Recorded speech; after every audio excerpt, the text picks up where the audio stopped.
नमस्कार दोस्तों, peak PCS के इस वीडियो में आप लोगों का स्वागत है। उम्मीद करते हैं सभी लोग बढ़िया होंगे।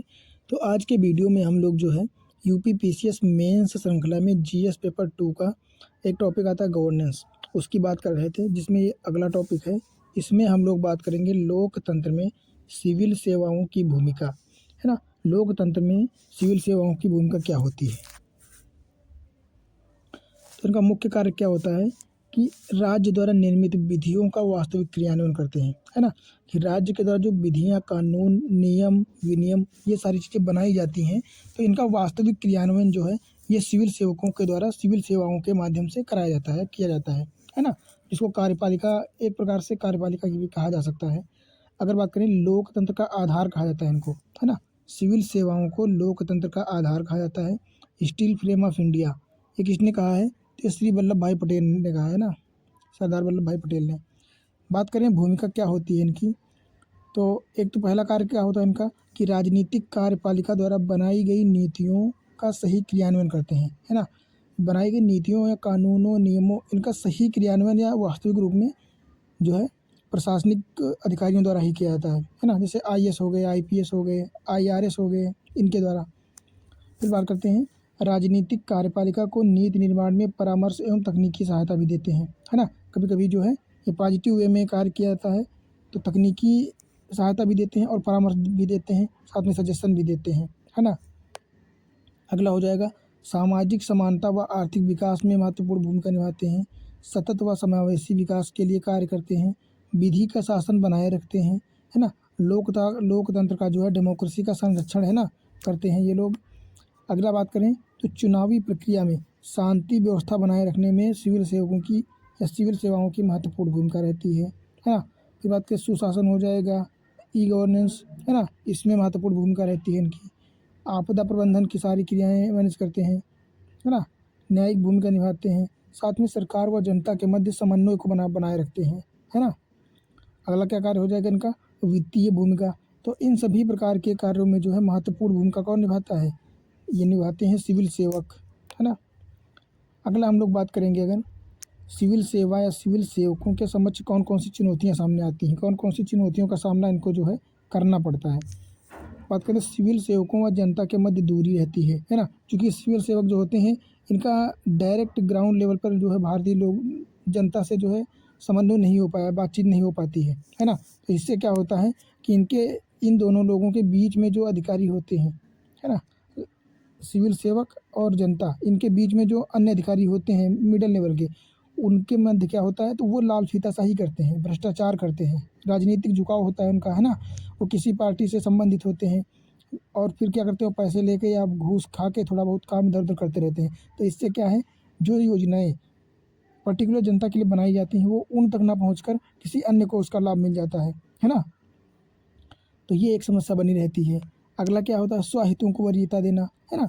ये लोग कभी कभी क्या है, सार्वजनिक हितों या जनता को छोड़कर अपने हित को ज़्यादा वरीयता देते हैं, है ना, अपने हित को ज़्यादा प्रायोर मानते हैं। ये भी एक समस्या उत्पन्न हो जाती है। अगली बात करें तो जटिल प्रक्रियाएं व कार्य कुशलता का अभाव होता है ना। प्रक्रियाएं क्या है, प्रक्रियाएं अधिकतर जटिल होती हैं और कार्य कुशलता का अभाव होता है। लोगों के पास स्किल्ड लोग नहीं होते हैं, है ना, जानकारी कम होती है। फिर बात करें जवाबदेही व उत्तरदायित्व सुनिश्चित करने वाले तंत्र का अभाव, है ना। सिविल सेवा में क्षेत्र में जो है ऐसा कोई तंत्र नहीं है, ऐसी कोई व्यवस्था या प्रणाली नहीं है जो लोगों के लिए जवाबदेही और उत्तरदायित्व को सुनिश्चित करे पूर्ण रूप से, है ना। तो ये भी एक अभाव हो जाता है, समस्या हो जाती है।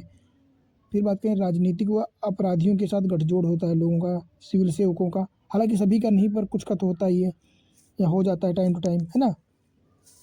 तो ये भी एक समस्या है। तो इससे क्या होता है, सिविल सेवाओं का राजनीतिकरण होने लगता है। फिर बात करें केंद्र व राज्य की तकनीकी शिकार हो जाती है ना, तनातनी हो जाती है, आपस में बनती नहीं कभी कभी, है ना। राज्य, चूँकि केंद्र और राज्य में राज्य अपना, जब कभी कभी ऐसा होता है कि केंद्र में दूसरी पार्टी है और राज्य में दूसरी पार्टी है, तो इसमें समन्वय बन नहीं पाता है ना। केंद्र कुछ और योजनाएं लाना चाहता है, कुछ और करना चाहता है, राज्य कुछ और करना चाहता है। क्योंकि जो प्रशासनिक अधिकारी होते हैं मुख्यतः वो राज्यों में भी केंद्र के द्वारा ही भेजे जाते हैं, तो इनमें आपस में समन्वय बन नहीं पाता सही से, है ना। ये भी एक प्रकार का अभाव या समस्या दिखाता है। जैसे पश्चिम बंगाल में केंद्र सरकार, है ना, उदाहरण हो सकता है एक। फिर बात करते हैं पारदर्शिता का अभाव होता है। हालांकि अभी तो ई गवर्नेंस के माध्यम से ट्रांसपेरेंसी को बढ़ावा दिया जा रहा है, पर फिर भी पारदर्शिता का अभाव रहता है ना। और पारदर्शिता का अभाव रहता है तो भ्रष्टाचार, राजनीतिकरण और लाल फीताशाही ऐसी प्रवृत्तियां जो हैं बढ़ने लगती हैं, जिसका खामियाजा जो है भारतीय जनता को झेलना पड़ता है।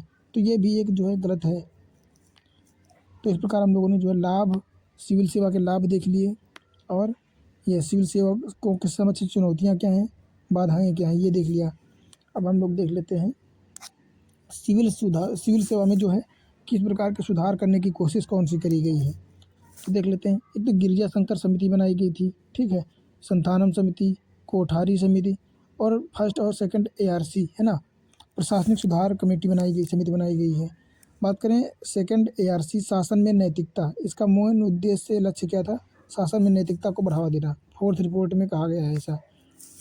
फिर बात करें लोक प्रशासन में पारदर्शिता के लिए क्या लाया गया है, राइट टू इंफॉर्मेशन एक्ट 2005 है ना, सूचना का अधिकार अधिनियम 2005 लाया गया। फिर बात करते हैं मिशन कर्मयोगी। क्या है मिशन कर्मयोगी, तो इसको कहते हैं राष्ट्रीय सिविल सेवा क्षमता विकास कार्यक्रम, NPCSCB है ना, राष्ट्रीय सिविल सेवा क्षमता विकास कार्यक्रम। क्या कार्य है इसका, इसको रचनात्मक, विचारशील, नवाचारी, प्रगतिशील, ऊर्जावान, पारदर्शी व प्रौद्योगिकी समर्थ सिविल सेवकों को तैयार करना, सिविल सेवकों को स्किल प्रदान करना, स्किल्ड बनाना है ना, ताकि उनको हर चीज़ की जानकारी हो, हर चीज़ में वो दक्ष हो सकें। इसलिए मिशन कर्मयोगी सिविल सेवकों के लिए चलाया जा रहा है। अगला बात करें तो क्षमता विकास की दिशा में अपनी तरह का नया प्रयोग है ये मिशन कर्मयोगी है ना। इस मिशन के माध्यम से सरकारी कर्मचारियों को अपनी सोच एवं दृष्टिकोण को आधुनिक बनाने के लिए जो है प्रोत्साहित किया जाएगा, प्रमोट किया जाएगा तथा कौशल एवं बेहतर करने का प्रयास किया जाएगा। साथ में उन्हें कर्मयोगी बनाने का अवसर प्रदान करना होगा, है ना। तो ये सारी चीज़ें हैं मिशन कर्मयोगी के तहत सिविल सेवकों को जो है अच्छी चीज़ें सिखाई जाएंगी, हर चीज़ में आगे हो सकें, दक्ष हो सकें, सेवाएं सही से प्रदान कर सकें, ये सारी चीज़ें। बात करें मिशन कर्मयोगी के 6 स्तंभ हैं, कितने 6, कौन कौन से, एक तो नैतिक ढांचा हो जाएगा, क्षमतागत ढांचा, संस्थागत ढांचा है ना, आई गॉट कर्मयोगी है ना, ई हम्स हो जाएगा, एम तथा ई हो जाएगा। अब इसको हम अच्छे से देखेंगे। बात करें नैतिक ढांचे की, तो इसमें नई प्रशिक्षण नीतियां बनाई जाएंगी, है ना, कि किस प्रकार लोगों को स्किल्ड किया जाए, किस प्रकार की जानकारी जो है सिविल सेवकों को प्रदान की जाए, या कौन सी जानकारियां उनके लिए आवश्यक होंगी। फिर देखते हैं क्षमतागत ढांचा, है ना, इसका मतलब कि स्वदेशी क्षमतागत ढांचे के साथ नियम में भूमिका में परिवर्तन करना, है ना, रोल प्लेइंग का बढ़ावा दिया जाएगा। अगला बात करें तो क्या हो जाएगा, संस्थागत ढांचे के लिए जो है निगरानी व्यवस्था बनाई जाएगी, आई गॉट कर्मयोगी है ना। इसका मतलब है कि व्यापक स्तर पर लर्निंग प्लेटफॉर्म बनाए जाएंगे, क्या, सीखने के लिए जो है सुविधाएं दी जाएंगी, सेंटर बनाए जाएंगे। फिर नीतिपरक व मानव संसाधन को बढ़ावा दिया जाएगा। फिर बात करें एम और ई, लगातार कार्य निष्पादन, विश्लेषण, डेटा आधारित लक्ष्य निर्धारण तथा वास्तविक समय मॉनिटरिंग, है ना, रियल टाइम मॉनिटरिंग, ये सारी सुविधाएं जो है इसके माध्यम से प्रदान की जाएंगी, ताकि प्रदान की जाने वाली सेवाओं को आसानी से पहुंचाया जा सके। फिर हम लोग बात करेंगे फोर्थ औद्योगिक क्रांति, डिजिटल क्रांति कहते हैं इसको, है ना। चौथी औद्योगिक क्रांति का मतलब होता है डिजिटल क्रांति, इलेक्ट्रॉनिक क्रांति, है ना। ई गवर्नेंस में महत्व और लाभ की बात करें तो एक तो हो जाएगा G2C, है ना। G2C मतलब गवर्नमेंट टू कंज्यूमर। इसका मतलब सरकार द्वारा विभिन्न प्लेटफॉर्म जैसे माई गवर्नमेंट हो गया, डिजी लॉकर हो गया, है ना, भी मैप हो गया, ई पाठशाला, कॉमन सर्विस सेंटर, है ना, उमंग मोबाइल गवर्नेंस आदि के माध्यम से जो है नागरिकों को गुणवत्तापूर्ण सेवा पहुंचाना, कितना गुणवत्तापूर्ण सेवा पहुंचाना। इसी प्रकार जो है G2B हो जाएगा, गवर्नमेंट टू बिजनेस, है ना, गवर्नमेंट टू बिजनेस, सरकार द्वारा व्यापार सुगमता बढ़ाने तथा निवेश को प्रोत्साहित करने के लिए क्या किया जाएगा, ई टेंडर लाया जाएगा, मतलब ऑनलाइन मोड में टेंडर जारी किए जाएंगे, है ना। ई टैक्सेशन होगा, टैक्स की व्यवस्था के लिए आपको ऑनलाइन मोड में ही कार्य कर सकते हो या अपनी टैक्स व्यवस्था देख सकते हो, आपको ऑफिस जाने की आवश्यकता नहीं है ना। इसी प्रकार जो है ये सारी पहले चलाई जा रही हैं, जैसे ई ब्रिज हो गया, श्रम सुविधा पोर्टल हो गया, है ना। गवर्नेंस, इसका मतलब क्या है, गवर्नेंस, ई गवर्नेंस सुनिश्चित करना। अगला बात करें गवर्नमेंट टू गवर्नमेंट, विभिन्न स्तरों की सरकारों व उनकी शाखाओं के मध्य ई गवर्नेंस को बढ़ावा देना, है ना, मतलब एक सरकारी विभाग से दूसरे सरकारी विभाग के मध्य समन्वय स्थापित करने का, गवर्नमेंट टू गवर्नमेंट, है ना, जैसे वीडियो कॉन्फ्रेंसिंग हो जाएगा, ई ऑफिस हो जाएगा, है ना, crime and criminal tracking network system बनाया जाएगा। तो ये सारी चीज़ें हो जाएंगी। फिर बात करते हैं गवर्नमेंट टू ई, है ना, जी टू ई मतलब गवर्नमेंट टू एम्प्लॉय। इसमें क्या हो जाएगा, इस मॉडल में सरकार जो है सैलरी इलेक्ट्रॉनिक माध्यम में देगी, डायरेक्ट बैंक खातों में, है ना, ई पेंशन, बायोमेट्रिक उपस्थिति, है ना, ये सारी चीज़ें, ऑनलाइन प्रशिक्षण, यूएएन, ये सारी चीज़ें चलाई जाएंगी। इसके माध्यम से जो है भ्रष्टाचार बिल्कुल कम हो जाएगा, ट्रांसपेरेंसी बढ़ेगी, है ना, दक्षता बढ़ेगी, कम समय में काम हो जाएगा। इधर एक बटन इंटर दबाया, उधर लोगों के खातों में पैसे पहुंच गए। वैसे बहुत सारे अधिकारी इसलिए ही होते थे केवल कि सैलरी भेजो, पहुंचाने के लिए बैंक जाना पड़ता था, भीड़ लगती थी, लाइन लगाना पड़ता था। तो इन सारी सुविधाओं से जो है लेस हो जाएंगी ये सुविधाएं। इस प्रकार की जो फालतू में टाइम लोगों को लगता था, उनसे जो है निजात मिलेगी, है ना। अगला हम लोग देखेंगे शासन के अन्य महत्वपूर्ण पहलू।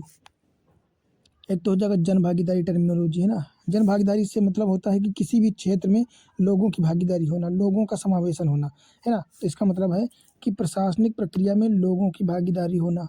प्रशासन के ऊपर नागरिकों का नियंत्रण होगा। किसका? नागरिकों का, लोगों का, आम जनता का नियंत्रण होगा। प्रशासनिक तंत्र के लिए सहज व प्रभावी निष्पादन, कैसा? सहज व प्रभावी निष्पादन को अनिवार्य बनाता है ये जन भागीदारी। और क्या करता है? लोकतांत्रिक सरकार का आधार क्या होता है? जन भागीदारी ही तो होता है। लोगों से सजेशन लेना भी जरूरी होता है ना, ये सारी चीज़ें। बात करें प्रशासन में जन भागीदारी के माध्यम कौन कौन से हैं। एक तो निर्णय निर्माण, है ना, जहाँ पे निर्णय लेने वाली प्रक्रिया होती है वहाँ पे लोगों को शामिल करना, ठीक है। दूसरा क्रियान्वयन में भागीदारी, है ना, सेवाओं को क्रियान्वयन करने के लिए लोगों की भागीदारी जरूरी है। जहाँ पे लोग भागीदारी ही नहीं करेंगे वहाँ पे सेवाएं कैसे प्रदान की जा पाएंगी, है ना, ये हो जाएगा। फिर निगरानी व मूल्यांकन में भी जन भागीदारी होनी चाहिए, है ना। लाभ के बंटवारे में भागीदारी होनी चाहिए। तो इस प्रकार जो है सभी क्षेत्रों में प्रशासन में जन की भागीदारी बहुत ही आवश्यक है। अब हम लोग बात करेंगे विकास या प्रशासन में जनता की भागीदारी के विभिन्न कौन कौन से तंत्र हैं, किस प्रकार जो है भागीदारी को बढ़ावा दिया जा सकता है या जन भागीदारी करी जा सकती है। तो पहला तो हो जाएगा पंचायती राज। पंचायती राज से किस प्रकार से? तो पंचायती राज का मतलब होता है लोकतंत्र का मूल आधार पंचायती राज होता है। इसके माध्यम से ग्रामीण क्षेत्र की महिलाओं, ग्रामीण क्षेत्र के लोग, अनुसूचित जाति, अनुसूचित जनजाति, इन लोगों को एक अवसर मिल जाता है ना, ऊपर पहुंचने के लिए। तो ये लोग क्या हैं, ये पंचायती राज में मतलब कोई प्रधान बन सकता है, सरपंच बन सकता है, पंच बन सकते हैं, है ना। इसके माध्यम से उनकी पहुंच थोड़ा सा ऊपर पहुंचेगी। फिर इनकी भागीदारी धीरे धीरे प्रशासन में डायरेक्ट हो जाएगी, क्योंकि ये एक माध्यम का कार्य करते हैं, है ना। सरकार से पैसा आता है, फिर ये गाँव में काम करवाते हैं, तो क्या एक माध्यम के रूप में कार्य करते हैं।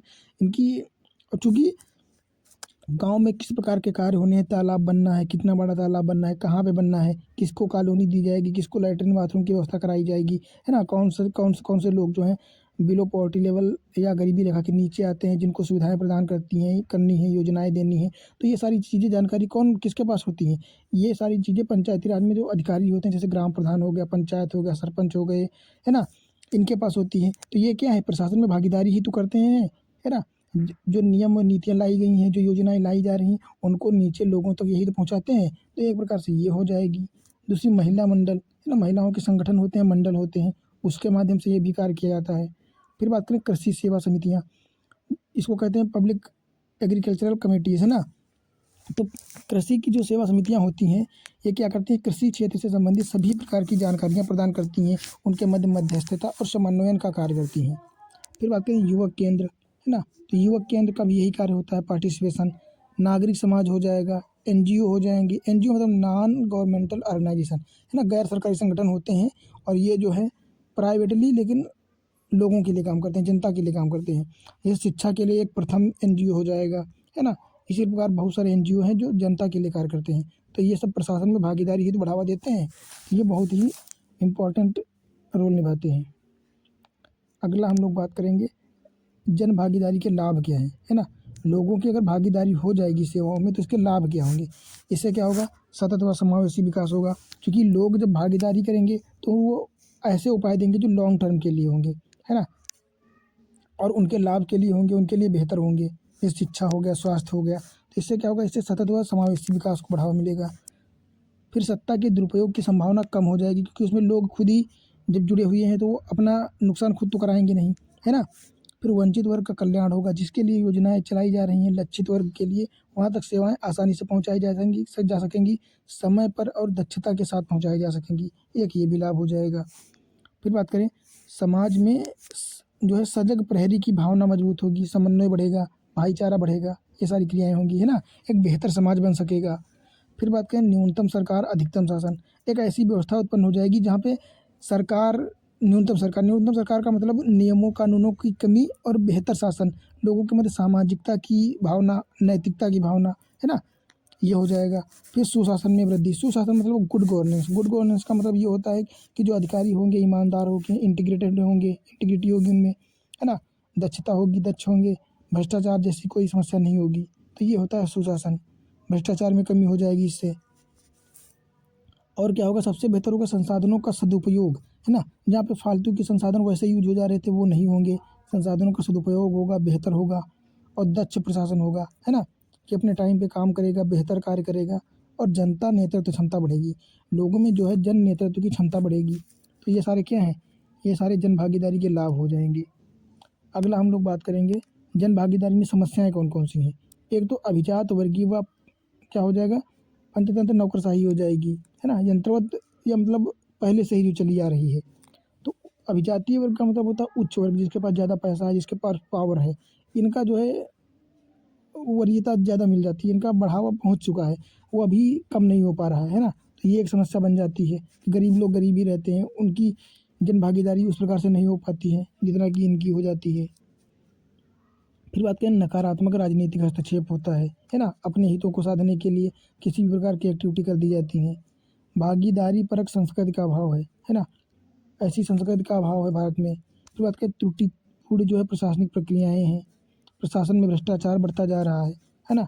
बात करें प्रतिकूल सामाजिक आर्थिक वातावरण, जैसे जातिवाद, संप्रदायवाद, धर्मवाद, गरीबी, है ना, क्षेत्रवाद, ऐसी समस्याएं, ऐसी जो है रूढ़िवादिता अभी तक फैली हुई समाज में, जो कि जन भागीदारी को कम करती है। प्रशासन में नैतिकता का अभाव है ना। हालांकि नैतिकता पढ़ते सब लोग हैं, पर उसका असल में यूज कहाँ हो पाता, कहीं नहीं हो पाता है। ये तो सबको पता है कि सड़क पे अगर कांटे पड़े हैं तो उसको साइड में डाल देना चाहिए, पर कौन करता है ऐसा, कोई नहीं करता है ना। क्या करते हैं, बस अपना खुद ही साइड से निकल जाते हैं, पर ये जिम्मेदारी अपनी नहीं लेते हैं कि उसको साइड में कर दें, ताकि पीछे आने वाले लोगों को आसानी हो सके। यही है नैतिकता, पढ़ते समय पर एक्चुअल में कोई नहीं निभा पाता है। तो इसलिए ये भी एक समस्या का कारण बन जाता है ना। अब हम लोग बात करेंगे नागरिक समाज, है ना। क्या होता है नागरिक समाज, बात करें तो सरकारी व व्यावसायिक संगठनों से अलग ऐसे संगठन जो निस्वार्थ व स्व इच्छा से कार्य करते हैं, मतलब किसी प्रकार का स्वार्थ नहीं होता, सैलरी नहीं लेते हैं, वो अपनी इच्छा से काम करते हैं, स्वेच्छा से समाज के कल्याण का कार्य करते रहते हैं, है ना। जैसे एनजीओ हो गए, संस्थाएं हो गई, उपभोक्ता संगठन हो गए, किसान संगठन हो गए, पर्यावरणीय समूह हो गए, ये क्या है, ये नागरिक समाज है। ये इनका सरकार से कोई संबंध नहीं है, ये लोगों की भलाई के लिए अपना संगठन बनाते हैं और कार्य करते हैं, है ना। इसको कहते हैं सेवाएं प्रदान करना, सामाजिक सेवा करना। तो नागरिक समाज के लक्षण क्या होते हैं, एक तो ये गैर राज्य संस्थाएं होती हैं, मतलब राज्य से इनका कोई संबंध नहीं होता है, ये अपने स्वयं अपनी इच्छा से और निस्वार्थ मतलब किसी प्रकार की सैलरी लिए बिना, किसी प्रकार का लाभ के बिना कार्य करते हैं। और समाज का विशाल क्षेत्र, एक बहुत बड़े क्षेत्र को अपनी प्रक्रियाओं के द्वारा प्रभावित करते हैं, है ना, बहुत सारे लोग इसमें शामिल होते हैं। फिर बात करें लक्ष्य सार्वजनिक भलाई, इनका लक्ष्य क्या होता है, इनका लक्ष्य पैसा राजनीति ये नहीं होता है, इनका लक्ष्य होता है सार्वजनिक भलाई, लोगों का अच्छा हो सके। जन जागरूकता का कार्य करते हैं कि लोगों को हर चीज़ की जानकारी होनी चाहिए, है ना। निरंकुशतावाद का विरोध करते हैं ये लोग, सरकार के द्वारा जो गलत नियम विनियम बनाए जाते हैं, कानून लाए जाते हैं, उनका विरोध करते हैं, ताकि भारतीय जनता को जो है किसी प्रकार की प्रॉब्लम ना हो सके, उनके लिए भलाई हो सके, है ना। आते हैं राजनीतिक प्रशासनिक मामलों में नागरिकों की भागीदारी का रास्ता खोलते हैं, ताकि लोगों की जन भागीदारी को बढ़ावा मिल सके, है ना। जनमत का निर्धारण करते हैं ये लोग, है ना। जहाँ पे एक दो संगठन पहुँच जाएंगे तो वैसे भी इतनी भीड़ हो जाएगी सोचो, तो क्या करते हैं, जनमत का जो है निर्धारण भी करते हैं। इस प्रकार ये सारे लक्षण जो हैं किसके हैं, नागरिक समाज के हो जाएंगे। बात करें नागरिक समाज संगठन व समूह कौन कौन से होते हैं, जैसे एनजीओ हो गए, है ना। एनजीओ क्या है, शिक्षा के क्षेत्र में एक हो जाएगा प्रथम संगठन, है ना, प्रथम, जो पूरे केंद्र लेवल पे चलता है। किसान संगठन हो जाएंगे, बहुत सारे किसान संगठन हैं, मजदूर संगठन, सहकारी संस्थाएं हो जाएंगी, धार्मिक संगठन भी होते हैं, महिला दल, युवा दल, ये सब क्या है, ये सब नागरिक समाज हैं, है ना। फिर बात करते हैं हम लोग 1970 से नागरिक समाज यूएसए में अत्यंत विकसित हुए हैं, है ना। सबसे पहले अगर बात करें नागरिक समाज या एनजीओस की, तो ये संयुक्त राज्य अमेरिका में स्टार्ट हुए थे 1970 के दशक में, जबकि भारत में इस दौर की विकास करें तो ये अभी हाल ही में स्टार्ट हुआ है ना। बात करें नागरिक समाज की भूमिका क्या होती है, तो नागरिक समाज किस प्रकार की भूमिका निभाता है, अदा करता है, तो वंचितों हेतु सामाजिक आर्थिक विकास का जो है कार्य करता है। क्या करता है, जो लोग गरीबी रेखा में रहते हैं या जो गरीब हैं या वंचित हैं, है ना, जहाँ तक सुविधाओं की पहुँच कम है, तो वंचित हेतु सामाजिक और आर्थिक विकास को बढ़ावा देते हैं, सार्वजनिक हितों की पहरेदारी करते हैं, है ना, सभी की देखरेख करते हैं, राजनीतिक चेतना को बढ़ावा देते हैं, संसाधनों का संरक्षण करते हैं, सतत व समावेशिता पर ध्यान देते हैं। ठीक है। बात करें प्रशासन के साथ सहयोग करते हैं ताकि प्रशासन उनके साथ सहयोग कर सके, है ना, इससे जन भागीदारी को बढ़ावा मिलता है। उत्तरदायी व पारदर्शी प्रशासन बनाए रखने में योगदान देते हैं। कभी कभी प्रशासनिक अधिकारियों का विरोध भी कर देते हैं, उनके खिलाफ धरना प्रदर्शन भी करते हैं, चूँकि अगर वो गलत है या निगेटिव कार्य कर रहा है तो, है ना। सूचना प्रसार करते हैं, इससे लोगों में जन जागरूकता बढ़ती है। जन की आवाज़ के रूप में कार्य करते हैं, लोगों की आवाज़, है ना। फिर बात करें अगर नागरिक समाज की क्या समस्याएं हैं, ये नागरिक समाज जो है, संगठन जो है, ये किस प्रकार की बाधाओं को झेलते हैं, किस प्रकार की चुनौतियों को झेलते हैं, तो पर्याप्त वित्तीय संसाधनों का अभाव है, क्योंकि ये भी गरीब, ऐसा नहीं है कि ये बहुत बड़े या अमीर लोग होते हैं, कुछ लोग इसमें ऐसे भी होते हैं जो मिडिल क्लास फैमिली से होते हैं, तो ऐसे संगठनों के लिए धन की आवश्यकता तो पड़ती ही है ना। तो पर्याप्त धन के अभाव के चक्कर में जो है ये ऐसी क्रिया उतनी बेहतर नहीं हो पाती जितनी कि अगर पर्याप्त धन होता तो हो सकती थी, है ना। तो प्रशिक्षित व पेशेवरों की कमी होती है ना। इसमें बहुत स्किल्ड लोग नहीं होते हैं, क्योंकि अगर ज़्यादा स्किल्ड हो जाएंगे तो होते हैं तो वो अपनी जॉब वॉब करते हैं या अपना कुछ और देखते हैं, है ना। फिर बात करें नौकरशाही का असहयोग और कमी तथा प्रतिरोध। कभी कभी प्रतिरोध, जैसे नौकरशाही का मतलब प्रशासनिक अधिकारी जो होते हैं वो ऐसे संगठनों पर ध्यान नहीं देते हैं या इनका सहयोग नहीं करते हैं, है ना। कभी कभी प्रतिरोध भी कर देते हैं। अपर्याप्त सूचना का आधार, है ना, इनके पास सूचनाओं की जानकारी ज़्यादा नहीं हो पाती है, इनके पास उतने संसाधन नहीं है, ना ही उतनी अधिकार हैं कि जो है जानकारी प्राप्त कर सकें और लोगों को दे सकें। सीमित कार्यात्मक परिप्रेक्ष्य होता है, राजनीतिक हस्तक्षेप भी होता है ना। जैसे ही कोई संगठन ज़्यादा अच्छा कार्य करने लगता है तो राजनीतिक पार्टियां भी उसका विरोध करने लगती हैं या उसको दबाने की कोशिश करने लगती हैं, तो ये भी समस्या हो सकती है ना। अगला क्या हो जाएगा, स्थानीय भूस्वामियों और साहूकारों का प्रतिरोध झेलना पड़ता है इनको। जातिवाद, सांप्रदायिकता, धार्मिकता, है ना, पंथ निरपेक्षता, इन सब पंथ, धार्मिकता, ये सारी चीज़ें क्या है, ये जो है विरोध करती हैं इसका, किसका, नागरिक समाज का। नागरिक समाज के समक्ष जो है चुनौतियाँ खड़ी करती हैं। तो इस प्रकार आप लोग देख सकते हैं कि नागरिक समाज की कितनी जो है चुनौतियों को झेलना पड़ता है, पर फिर भी नागरिक समाज इतने सारे लाभ भूमिकाएं प्रदान करता है, इतनी सारी मदद करता है, तो कितनी बेहतर चीज़ है ना। तो उम्मीद करते हैं आप लोगों को वीडियो सही लगी होगी, अच्छी लगी होगी और अच्छी जानकारी प्राप्त हुई है होगी। तो बस यही कहना है कि वीडियो अच्छी लगी हो तो प्लीज़ कमेंट ज़रूर किया कीजिए, कैसी है, क्या कमियां हैं, किस प्रकार हम इसको सुधार सकते हैं, है ना, ताकि आगे आने वाली वीडियोस में उस चीज़ को हम सुधार सकें, सही कर सकें और आप लोगों को बेहतर चीज़ प्रदान कर सकें, है ना। क्योंकि इनिशिएटिव आप लोगों के लिए चलाया जा रहा है ताकि आप लोगों को बड़ी बड़ी मोटी मोटी किताबें ना पढ़नी पड़ें, या फिर एग्ज़ाम के टाइम क्विक रिवीजन के लिए जो है ये नोट्स बहुत ही सहायक होंगे आप लोगों के, ये गारंटी है मेरी। तो ये टॉपिक भी आज कंप्लीट हो गया है, लोकतंत्र में सिविल सेवाओं की भूमिका। बाकी इसके बाद जो टॉपिक आएंगे वो छोटे छोटे होंगे, टर्मिनोलॉजी बेस्ड, है ना। जैसे ट्रांसपेरेंसी क्या होती है, इंटीग्रिटी क्या होती है, ये एक दो टॉपिक होंगे, ज़्यादा नहीं होंगे। बस 1 से 2 वीडियो में ये सब्जेक्ट भी कंप्लीट हो जाएगा और उम्मीद कर रहा हूँ कि आप लोगों ने नोट्स भी बना लिए होंगे या बना रहे होंगे साथ साथ में और अच्छे से पढ़ रहे होंगे, है ना। बाकी आप लोगों से एक रिक्वेस्ट और है कि ज़्यादा मोटी किताबों के चक्कर में मत पढ़ना, आराम से इन्हीं से पढ़ लेना, आपका काम हो जाएगा, है ना। क्योंकि फालतू का टाइम वेस्ट करने से कोई मतलब है नहीं। 12 से 15 नंबर यहाँ से आपके पक्के हो जाएंगे, ये तो कन्फर्म है ना। तो मिलते हैं फिर अगले टॉपिक में, और वीडियो देखने के आप लोगों का बहुत बहुत धन्यवाद।